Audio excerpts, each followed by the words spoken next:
Oh shoot, I left the meeting. Well, hello everyone. As we're getting all of you in, our teacher's going to set up his secondary camera here again. Feels like we've been a while, but it's only been a week since our last class. Anyway, this is going to be repair on hand knit and hand crochet, I believe, items as well. And we'll get everything set up here. As usual, you can leave all of your questions in the chat here on Zoom, and I'll do my best to answer them myself or pass them on to Darren. For this class, there is not a handout, so don't panic if you didn't get one. We thought that having a video reference would be much more useful than a 30-page handout with tons of photos. So as a reminder, this is going to be recorded and you'll be able to access it tomorrow on michaels.com/classes.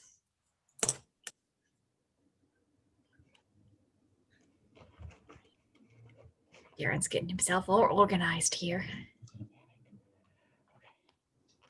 Sorry, guys. Okay, I think I'm ready. Okay, we ready? So today we're going to learn how to fix holes. So if you have projects that you've made, if you have store-bought items or items that maybe your grandparent, maybe your grandmother made or your mother made that have holes in them, it's nice to be able to repair them without, you don't want to have to throw them away. So I'm going to cover a few different ways of repairing things. Just bear in mind that the repairs I'm going to do today are not going to look super great because these are quite tedious and I usually fuss over them quite a bit. So trying to just push through them as fast as I can here, they're not going to quite look perfect, but like sometimes I'll do them and I'll take them out and do them again to make them look really good. So it does take quite a bit of practice to get these right. So if you want to switch the camera to the overhead view, we'll go ahead and get started. So this is a knitted swatch that I made. Oh, Darren, can you just change the orientation? There we go. Okay, so this is a knitted swatch that I made and I cut this big hole in it. And I'm going to show you how to fix it. And the technique is, this is just basic darning. So this is something that you would normally do on the bottom of a sock or maybe in a glove. Darning is not, it's not something that you're doing that makes it look pretty, and it's not trying to look like it's a brand new item. So darning is always going to show, it is a very strong mend, but it will, it does show, so that's why it's usually done for socks. This is a darning egg. So there's different kinds of darning eggs you can get. Sometimes they're shaped like a mushroom. If you don't have a darning egg, you could use, sometimes people use a tennis ball, but I think something smooth would be better. So I've heard people using a light bulb, but I feel like I would break that. So, just something inside. The main thing is we're not going to sew this together. We're actually going to be reconstructing fabric because it's not tore. There's actually fabric taken away. So we can't just sew it together. And the darning egg, you put it behind it and that keeps it stretched out and helps it to hold its shape. But instead of a darning egg on this big piece, what I'm going to use is my needle felting brush. And I use this quite a bit when I'm doing my repairs. And so I'm going to lay it on there and it kind of helps to hold it in place. But if you were fixing a sock or something, then it certainly wouldn't work for a sock. So the first thing I did, and I started it now, is I feel like you want to secure the outside boundary of your hole because you don't want it to get bigger, and you want to make sure you have a secure area to sew into. And so I'm doing this with a blanket stitch. I'm just going around it quickly. Can you just center that on the screen a little more? Thank you. So I'm doing it with just a basic blanket stitch. And it's real easy. Just go through the fabric. And then you just go back through under your loop. And it kind of forms a little knot. And it makes a nice secure edge for darning and for sewing into. Just gently pushing back the cuticle. really want to be gentle here. And then now that we've got our edge secured, we're ready to start our darning and bring it up from the bottom. And darning is basically creating a woven patch. So it's mostly like a woven patch. And so I'm gonna, this is the like the warp of a weaving.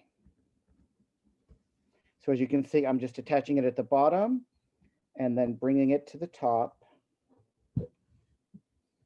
And I'm making these lines that are going to go up and down.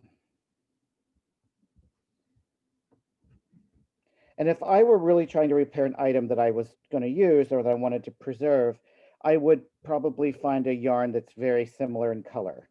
So you want to try to find a good match, something that has a similar texture if possible. And I would probably make these quite a bit closer together. I wouldn't space them out quite this much, but for the sake of saving time.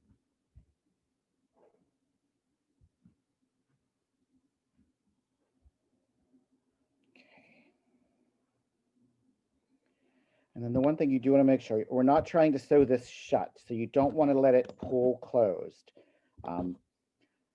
Otherwise, you'll have problems. It'll pucker and it won't lay flat. Okay, so now that we've got that established, what we're going to do is fill in the sides, and this will be what helps to close up the hole. And so for weaving, you want to go always over and under. Over and under, over, under, over, under, over, under. So you bring that through, kind of push it down. And you do want to attach it to your side. So this makes sense so far. Any questions about how I got started with this? And so you're going to do the opposite. So now I'm going to go over, under, over, under, over, under. And so it's like, if you've ever done tapestry weaving, it's very similar to that. Okay, so how are we doing? Any questions? This is a pretty basic one. Okay. When you first went around the edge and sort of stabilized it, did you catch all of the loops, all of the stitches that you could find? Yes, I did. I did try to tie down all of the live stitches, but usually if you're going to be darning something like this, you won't really run into live stitches because it'll be an item that has been worn quite heavily, like the bottom of a sock, and the stitches will actually be kind of felted together and they'll wear out gradually.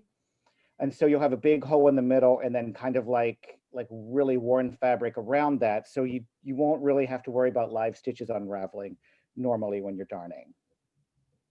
Okay. But yeah, I did. And a couple questions on what type of yarn. Do you want to use the same thickness of yarn as in the original item? I would use the same thickness if possible. Maybe if you can't find the exact same thickness, I might go a little smaller. What would you do, Claire? Go smaller maybe, because you don't want the darn to be like really bulky. Yeah, because it's already going to be a different texture being woven versus knit or crochet. So thinner yarn if you can't find the original or something close to the same size. Something close. And if you can't find a good match, see, I'm getting off my over and under situation here. I always end up doing something wrong with that. That's okay. If you can't find an exact match, don't let that stop you. Just find the best match that you can, because it's still going to be better than an item that's ruined with a big hole in it. See, I kind of messed up my weave, but I'm just going to push through. I don't think anyone's going to go back and double check. So does anyone have any questions about darning? And again, I would, if this were a real repair, I would make this much more dense and much tighter. I would push each one of these down as I was going and make it a very nice, compact, tight little patch. Okay, how do we feel about that? Any questions about the darn? Yeah, we've got a few questions. Nancy wants to know, could you use a continuous, like if the hole is small enough, could you use a continuous piece of yarn for both the vertical and horizontal Yes, that would be, pieces? actually, I think that would be ideal. If you didn't have to use a different one. Yeah, if you can get away with using the same strand of yarn for the entire thing, even the securing around the outside edge, if you can use the same. And if it's a really thin piece, like maybe you're using thread, you might be able to get away with that easily. If it's a small. And Robin wants to know, since you mentioned that typically for holes like this, the edges are going to be thin, won't the sort of where you anchor the thread, won't that want to tear through? Yes, actually, and that's a very good question. So what I recommend doing in a situation like that, so pretend that here's my hole, and if this fabric here were threadbare, I wouldn't anchor it here. I would continue my darn it through the threadbare fabric and then anchor it off where it's more of a solid fabric. So you wouldn't want to, that's a great point. You would not want to anchor your darn onto a threadbare fabric. You would want to make the darn bigger than the actual hole to kind of help repair the fabric that's also damaged. And Amy wanted to know, is this the method you'd recommend for fixing holes in the toes of socks?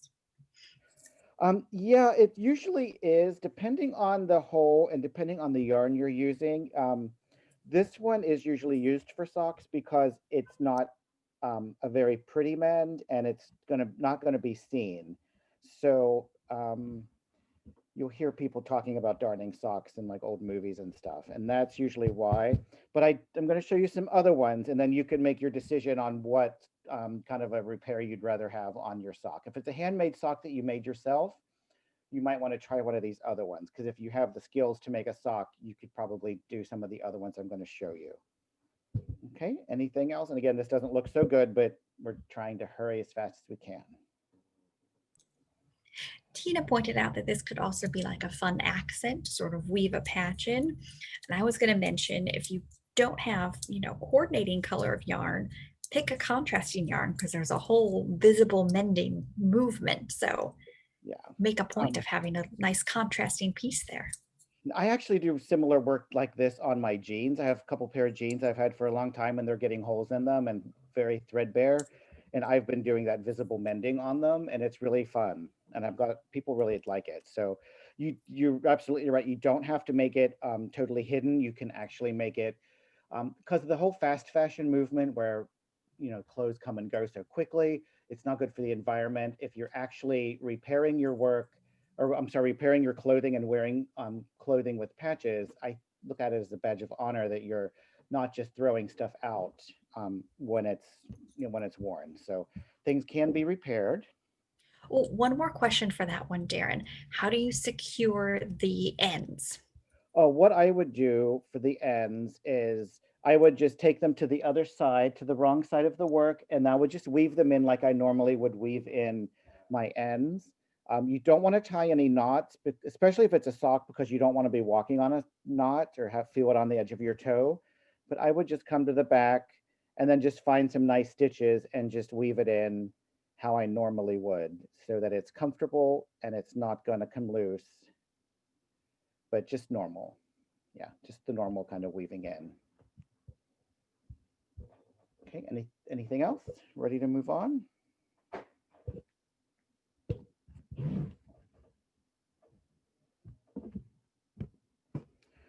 All right, so this one, and again, I really like using my felting brush to hold patches or to hold items in place because it's not going to scooch around or slide around on that. And then another thing I don't mind, which I like to do, is I'll take my needle felting needles and just kind of go around the outside lightly, and that kind of keeps it from unraveling anymore. It kind of holds everything in place. So while you're fussing with it, it's not gonna come any more loose.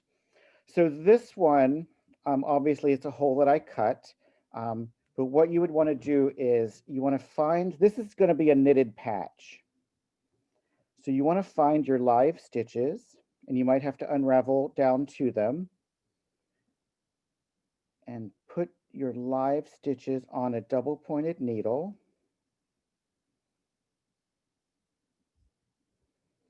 And if your hole is not going to be square like this, and it really wasn't square when I cut it, but what you're going to do is you're going to find all of these pieces like this and unravel them all down to the same row. If it's just a couple of rows, if you wouldn't want to, you know, go down like 10 rows or more, but if it's just a couple of rows, that way you can get everything on the same level. So I have 1, 2, 3, 4, 5 stitches.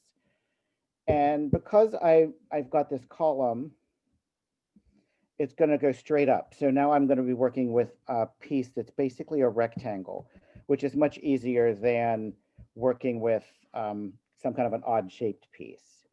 And then you want to go up to the top again and find your live stitches and secure them on a double pointed needle.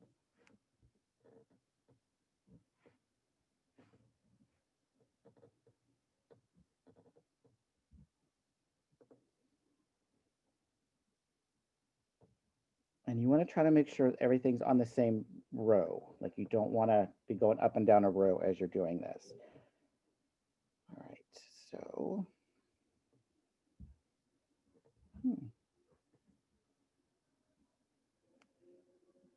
So this one. So you want it's nice if you have the same number. You wouldn't have to. I'm going to unravel this so I have the same number of stitches, but technically you wouldn't have to. But it does give it's nice if they're evenly matched. Okay. And so now that I have live stitches and they're all secure and they're all nice and stable, what I'm going to do is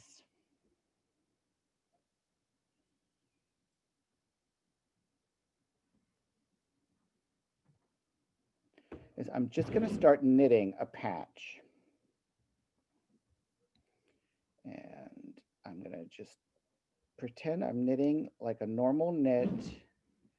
Nothing. At this point, it's really not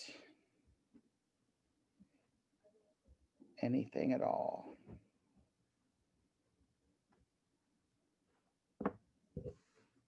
And I forgot to grab another double pointed needle. That's the only reason why I'm using one big one and one small one. So of course you would use whatever needles were to give you the right gauge.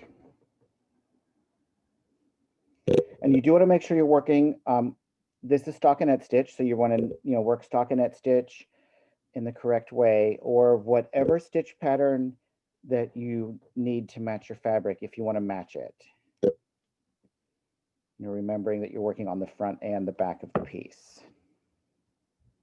Okay.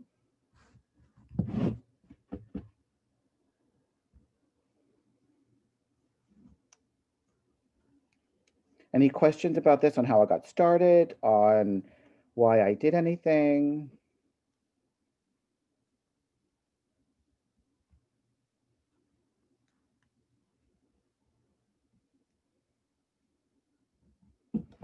Everything's good?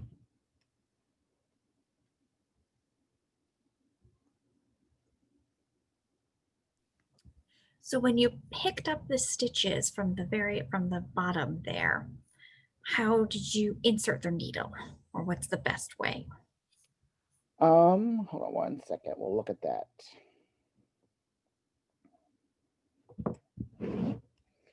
So when you have live stitches, and when you're looking at your loop, so if you lay the loop out like this so that it's not twisted, it's a nice loop. What you want is the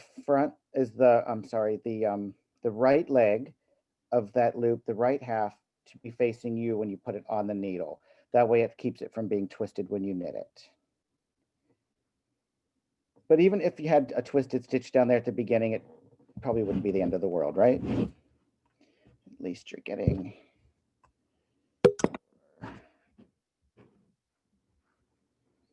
item fixed. Oh, we've got a couple questions about why you're not attaching this piece to the sides as you go. Everyone always says that, and of course that's probably the best way, but for some reason I never do it that way. a long enough piece. I don't know. I just don't usually do it that way. I sew it on after, but I think it would be smarter to do it that way. So let me see if I can. Yeah, every time I show anyone this method, that's what they say. Why don't you attach it as you go? And I'm like, well, I don't really have an answer.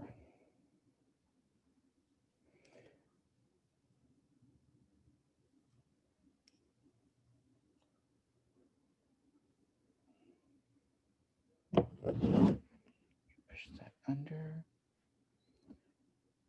So then you could, I guess I feel like that edge there isn't very secure.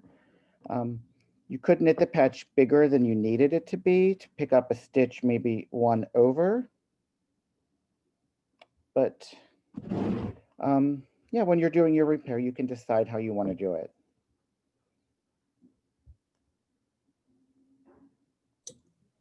I think it's a little more, it's just more fiddly to have the yarn to it, like knit it to the side as you go.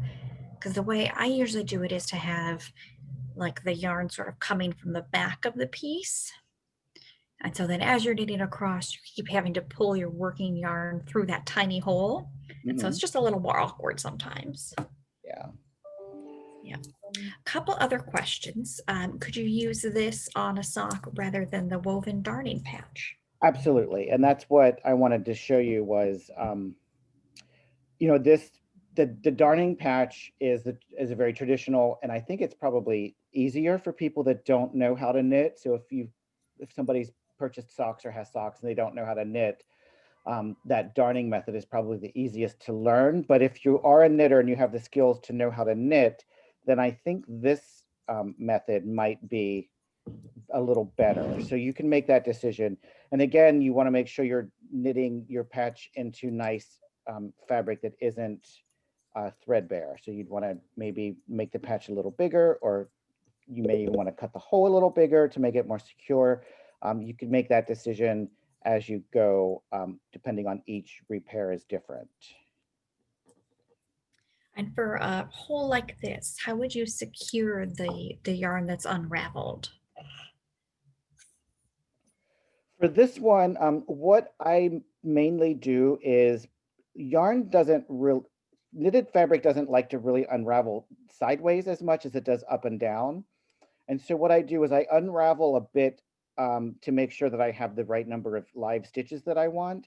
And I don't really worry about it so much. And then when I sew it down, that's what I use to secure it. So I would sew it down and secure it that way. And it might be better. Sometimes I make the swatch, the patch a little bigger, but if it's a small, like really tiny yarn, but this seemed like it was big and bulky enough that I can probably make it work that way.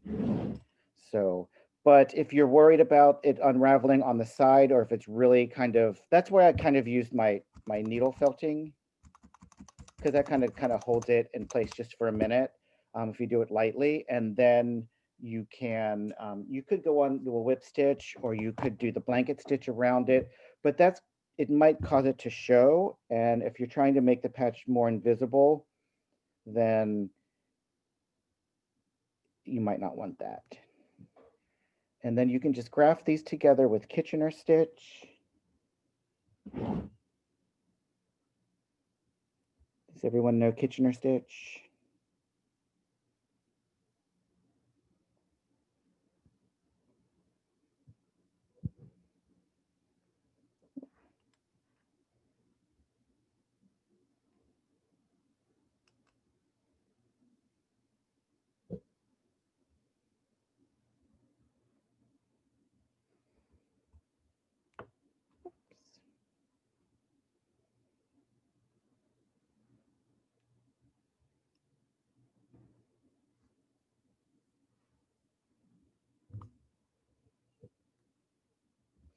So if you don't know Kitchener stitch, which I usually have to refer to it every time I do it, you can watch videos to learn how to do it, but it gives you a nice graft.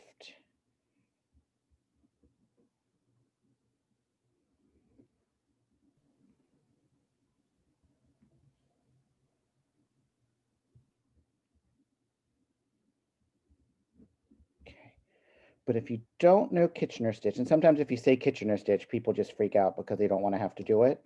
You can just put those live stitches on and then just kind of do duplicate stitch to secure them to the one above. So you're not going to lose any stitches. And then get these ends out of my way. Kind of do duplicate stitch. And if you're using the same yarn, then it should be fine. That wasn't very good. Let me come up over here.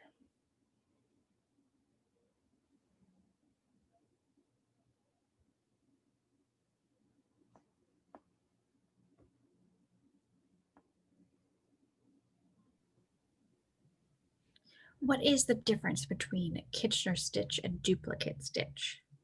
Kitchener stitch creates a seam across the two pieces of fabric that you're joining together.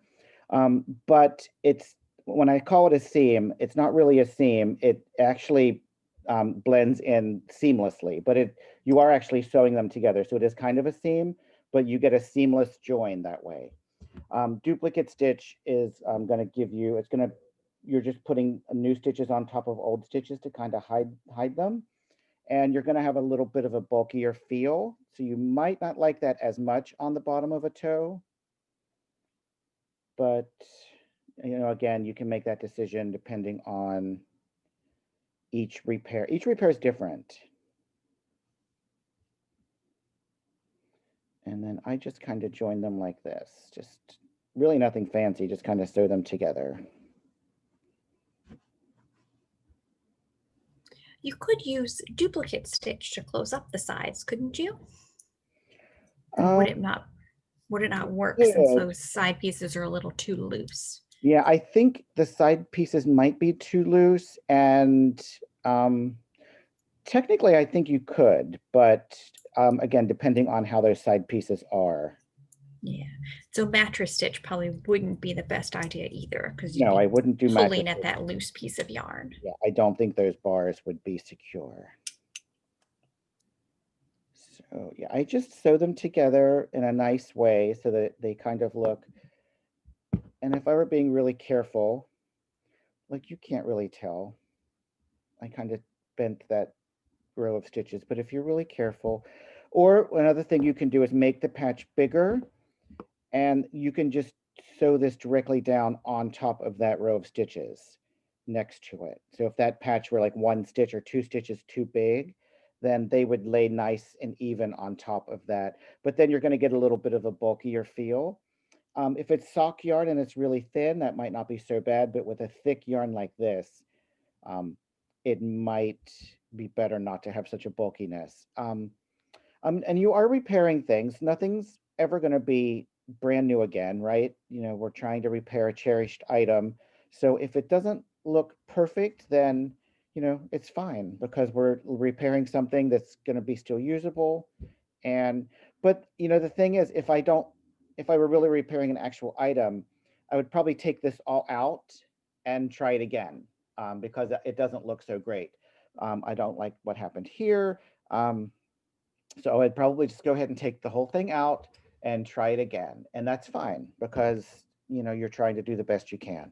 And you could leave it like this for a while and then take it out. Maybe next year you want to try it again or whatever. So any questions about the knitted patch?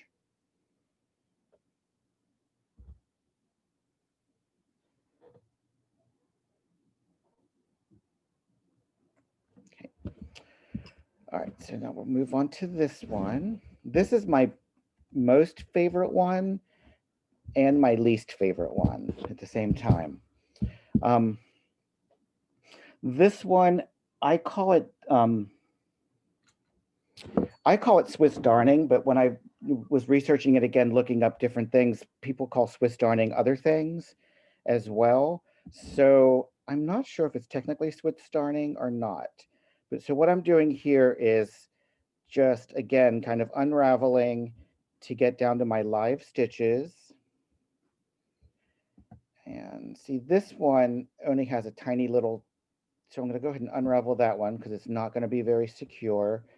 I'll probably go ahead and unravel this one because it's not very secure. Now, sometimes you'll get lucky if you're doing a repair and you'll find some nice long pieces of yarn in the back, and you can use some of that yarn for the repair, and sometimes you don't. And sometimes, say it's an Afghan or sweater, you might be able to salvage some yarn somewhere else from the inside, like from the inside of, take the yarn that they used to seam it together, and then reseam it with something else, and then you have some of the original yarn for the patch.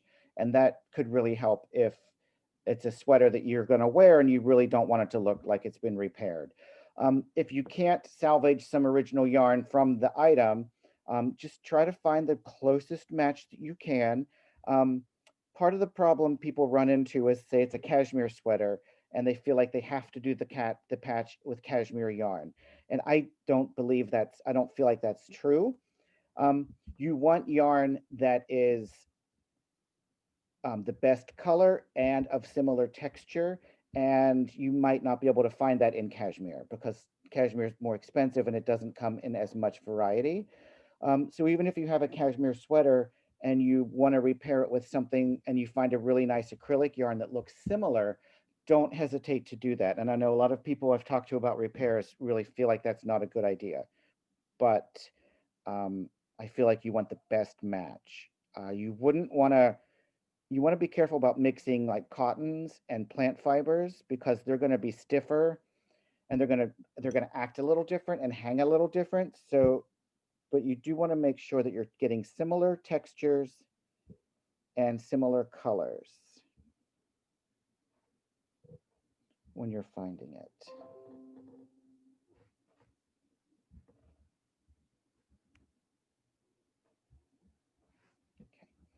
So let's start with this.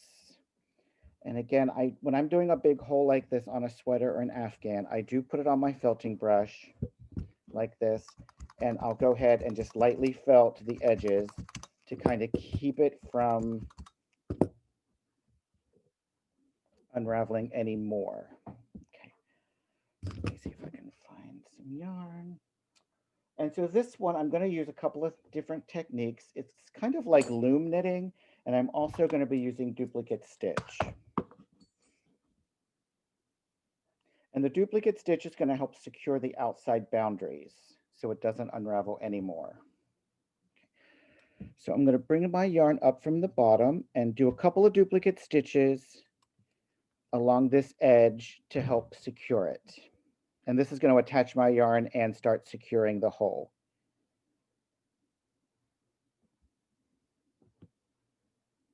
And this is my most favorite way of doing it when it turns out really well. But sometimes it is very tedious and it makes me extremely anxious because I feel like I really want it to look good.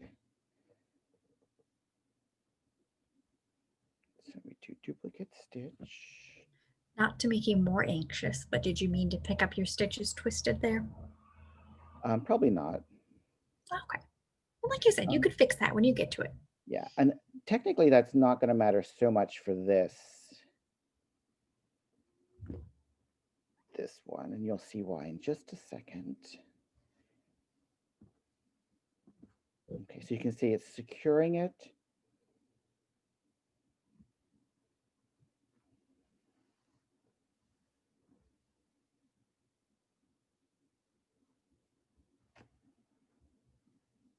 And this takes quite a bit of practice. So if you were going to repair something, you might want to practice this on a swatch.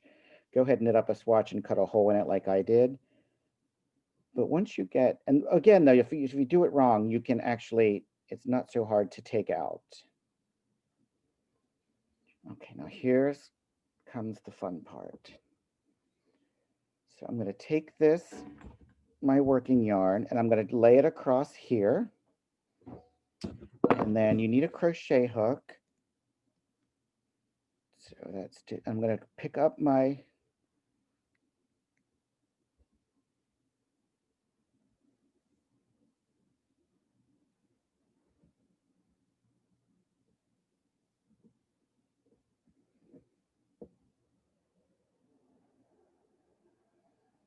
Okay, that one's twisted. Easy to fix.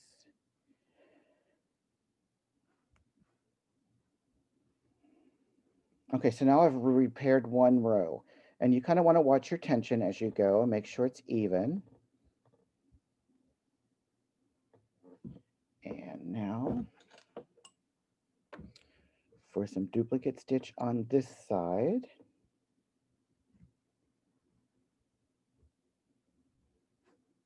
Oops, shoot. Got it wrapped around my phone cord. Do not sew your phone out, power it cord to it.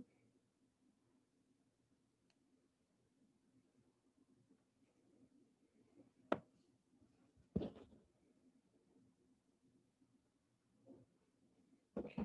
There's 2 duplicate stitch on this side. And this is securing those sides to keep them from unraveling.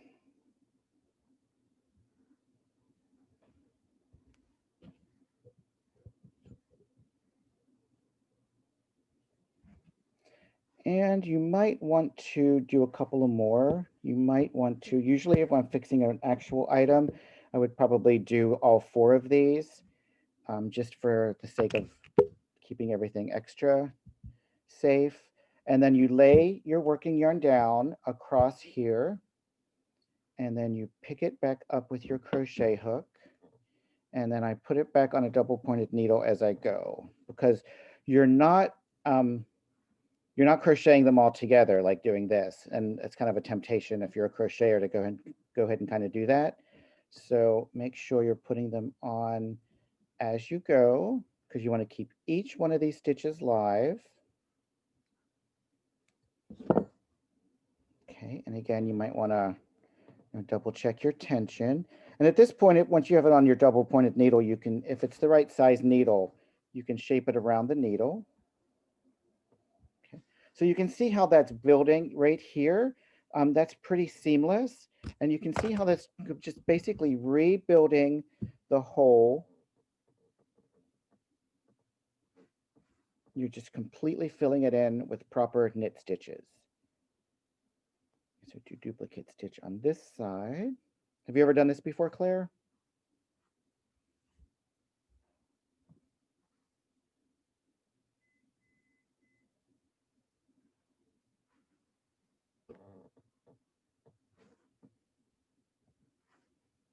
Oops.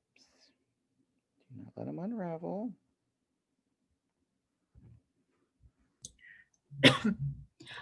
Catherine wanted to know, is this Tunisian crochet? Which no, it's not. But could you just use a Tunisian crochet hook for this? Yeah, you could. And I have one Like a right. double-ended one. Yeah, I have one here. I tend not to. I'm not sure why. Again, you kind of get in the habit of doing things a certain way, but I think it's a good idea, and you could probably try it.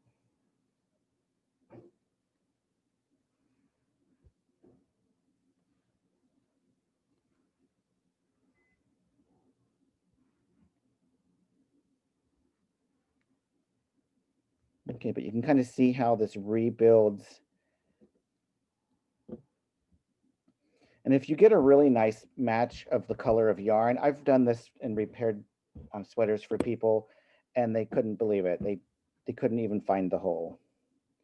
So if you're really careful with this technique and you find a nice match for the yarn, it's almost like magic. Things can really be fixed really well.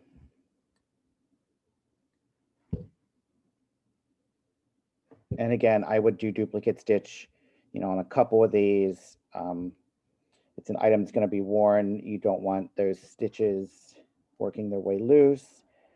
So I would do duplicate stitch, probably this whole column and this whole column of damaged stitches, I would do duplicate stitch on to secure it if it were an actual item. So if you've got any of these fuzzy bits, you can trim them off or tuck them under.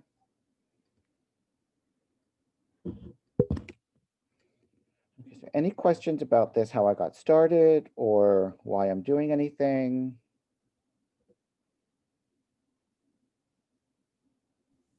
What did you call this technique again? I always called it Swiss darning.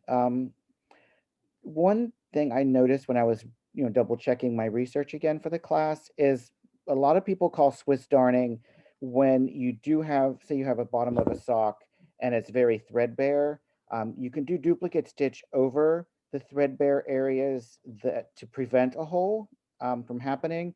And a lot of people call that Swiss darning, but I always thought this was Swiss darning. So I'm not really sure. I just like it.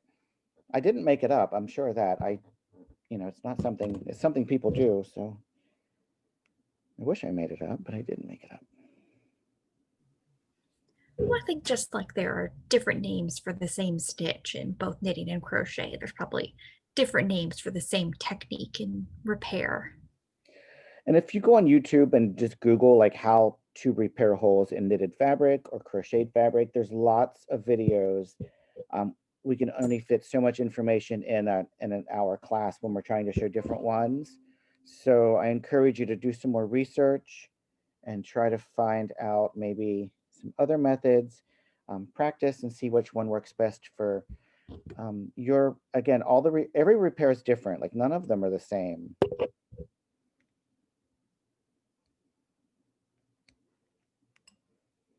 You wouldn't have a square like that or a nice even rectangle as a whole. But what you do is you kind of unravel the loose ends, and it usually ends up kind of rectangular shape because you're reshaping the whole to make it more stable. All right, so then you would just keep going. You can see how that, if we were doing duplicate stitch on each, how that, if we had the same yarn, that would be a pretty invisible repair. And this is my favorite one, but it's also very tedious, and it's kind of like I have to be really in the mood to do this. Like I really have to, like the cats have to be taking naps, and like everyone has to be quiet, and like no one can bother me while I'm doing it. Sometimes I have to get the 2 pair of glasses out. You get your glasses on, and you put your reading glasses over top of them. Get a good bright light, and kind of go with that. Any questions about this? Do we want to see a crochet repair? How would you end this one? This one, it would be exactly the same as the other one. You could either graft them together. Of course, you'd finish it. You'd graft them together with Kitchener stitch, or you could just kind of cinch them off and just sew it down, or you could cover it up with duplicate stitch. But if you wanted the most seamless join, the most invisible join, Kitchener stitch would be perfect. You would just graft those live stitches together, and it would be beautiful. We did have someone ask on the previous swatch, could you do a 3-needle bind off to join them? Probably. What do you think, Claire? Do you think a 3-needle? I think you could. You would just want to make sure you'd have to flip the swatch over so you have your right sides together. Otherwise, you'd end up with that line of bound off stitches on top of your fabric, and it will be visible. Yeah, so that's the thing about any knitted technique or crocheted. There's probably 10 ways of doing it the right way, depending on how you prefer to do it. So if you've seen anything I've done today and you think, oh, you've got a better idea and it might work a different way, I encourage you to try it, and maybe it would work, different. There's so many ways of doing everything knitted or crocheted. There's so many options. Quick question in general. If you accidentally measure not enough yarn, how would you add more to keep going? So what I would do I would just weave in the ends. You'd want to save enough of a tail so that you could weave in the ends, and then just rejoin with a duplicate stitch or something, and then just keep going that way. Like it wouldn't be a big deal. It wouldn't be a big problem. And that could very easily happen. I mean, that's kind of the thing that happens. Okay. All right, so this is a granny square, obviously. And we've got this hole in it, and it's unraveling. So what you want to do is you really want to secure everything so it stops unraveling. And I'm not gonna, and granny squares tend to be like this, that once they start unraveling, you end up with some of the original yarn to use, because you tend to get a hole and then they unravel, and that's what makes the hole bigger. So you've got the real yarn that you can actually use. So you just want to kind of find that loop, that live loop, and you're just going to kind of bring it through to kind of get started. But what I think I want to do instead is I'm going to join a new yarn. Because if you look at what we've got going on here, we have 2 rows of half double crochet. So we've got red and then 2 rows of gray and then 1 row of this beige. So we have to repair 2 different rows. So we have to make sure we're repairing both of those rows. So it's kind of just like joining. I'm going to go ahead and just chain 2 to join it and chain 2. And then start with my half double crochet. So there's 1. And then there's 2.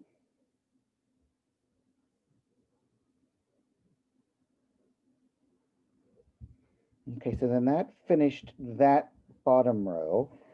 And this one you do tend to have more ends to weave in, but you kind of need that to secure it. So I cut my yarn and I'm going to go ahead and pull that through. And then I can use this tail to secure this side because you don't want it to continue to unravel. And then I'll use this tail to secure this side here so it doesn't continue to unravel. And then I can use my original yarn here because of the way that it is. It's still there. And if you get a funny loop like that, sometimes you can just kind of work it in. You might want to tuck that in the back. Let's see what the best way to start joining here. So what I might do is I might tuck that big loop in the back and then I'll sew it down and that'll help secure my end. Do my chain 2 and then do my double crochet or my half double crochet. So sometimes the hardest part is figuring out like what stitch am I supposed to be doing? Like if you're looking at it, is it double, half double, or triple? Like you just kind of have to figure it out. Kind of do the best you can with that. Okay, so now that's kind of filled in that hole. So what I'm going to do is just tuck these in the back for now. Just to kind of get them out of my way. And then because I made this just the other day, I have matching yarn. So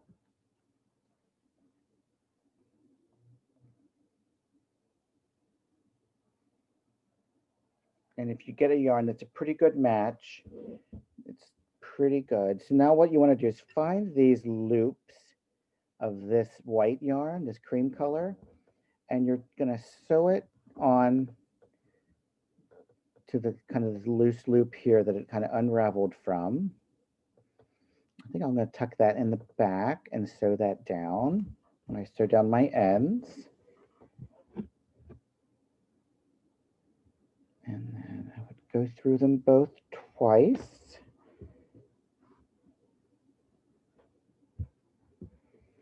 So find your loops up here that are loose.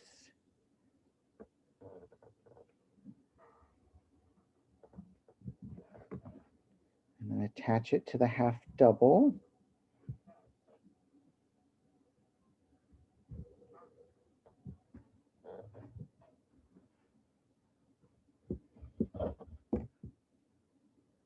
Do we have any crocheters out there today?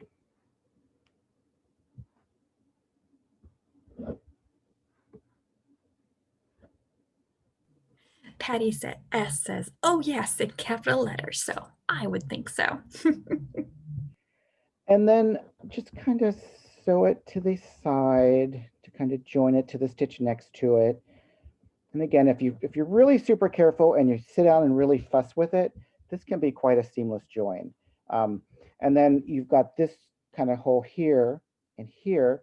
When you turn that over and you've got your holes, you've got these yarns in the back,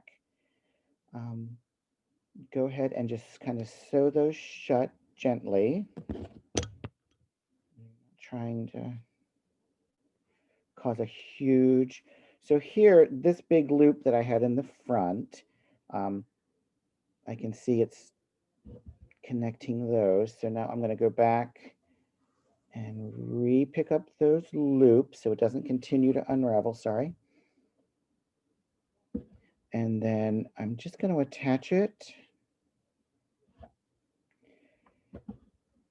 And crocheted fabric's actually pretty easy to repair like this, because you can, it's a three-dimensional stitch and you can hide your stitches in the middle of inside the stitches. So you can hide your sewing inside the stitches. So like if I go inside this stitch here, you can see, you can't see it on either side. And then you can weave in your ends that way. Any questions on how we got here? And then you want to kind of look at all these loose ends in the back. So you do kind of have to be careful on both sides. Make sure you're securing any loops. And then if there's any fuzzy bits, sometimes you can just cut those away after you're done, after you've secured everything. So now with this, make sure I go through that cream colored loop. And I would probably should have wove that in. I could have wove that in, but because it's just a practice piece, I cut it off. And then I might go through here. And then you're just going to attach that to make sure you're filling in that hole nicely.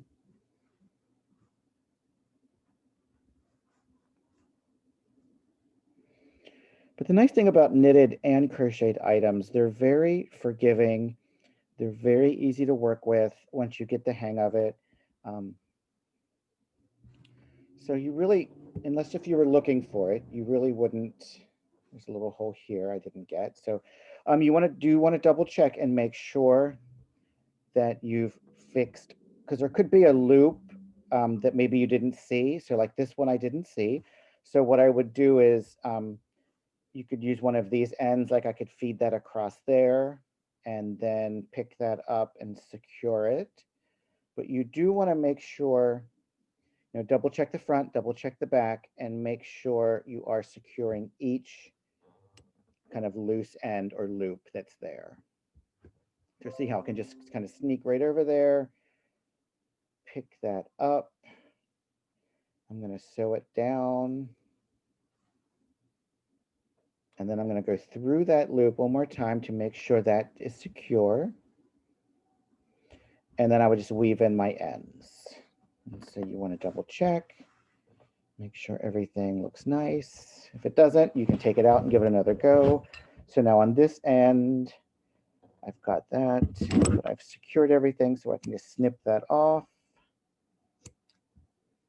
Once you're sure you've secured everything, and then you can see it's not a bad. And then another thing you can do after you're done is if you want to wash the item after when it's drying, you can kind of pin out like these, like if you don't quite like how it's laying, you know, you can pin everything out and kind of square it up a little bit. So, but I would have wove that in further, but we're just playing here. So any questions about that, fixing a crochet repair? It would be the same if you were doing like a chevron stitch, or if it were just a scarf that had double crochet or single crochet, just rows of it. You can, you just want to figure out what stitch that you're repairing, and knit that empty space. You're filling in that space with new stitches that match the old stitches, what they should have been, and then you can just sew them together to fill in any of the edges or the holes. The biggest thing is just don't be afraid to try it, especially if you know how to crochet and you know how to make those stitches, then 100% you can fix holes in crocheted items. Same with knitting. If you know how to do the knitted knit in the purl and work seed stitch or ribbing or whatever it is, 100% you can fix there's holes in it. So don't be afraid to try it. And even if it doesn't look the best, it's probably better than a big hole there. So any other questions? I can't believe we finished a little early. Well, we did have a couple questions, so Okay, good. don't go so fast, sir. All No. right. I don't know if you have anything handy. We did have a request if you had anything with a repair that you'd finished to see how that looks.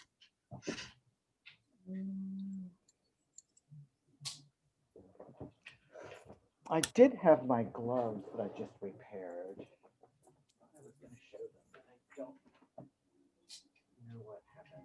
No, I don't really have anything handy. I thought I did. But I did finish, I did a knitted patch on a pair of gloves that I have, and I did a video, and it's on my Instagram and my TikTok. So you can see it there, but I don't know where they went. And the second question, for repairing garter stitch, which method would you suggest?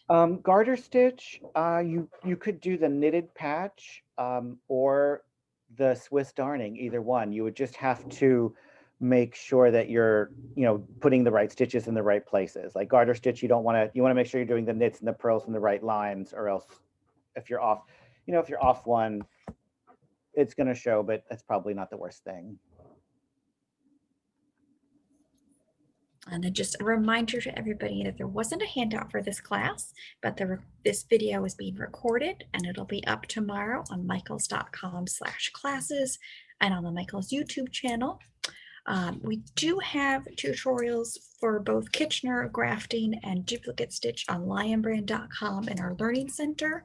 They don't have videos with them though, so you might want to check out YouTube for some videos. And I'll put Darren's social media handle in the chat here so you can all find him.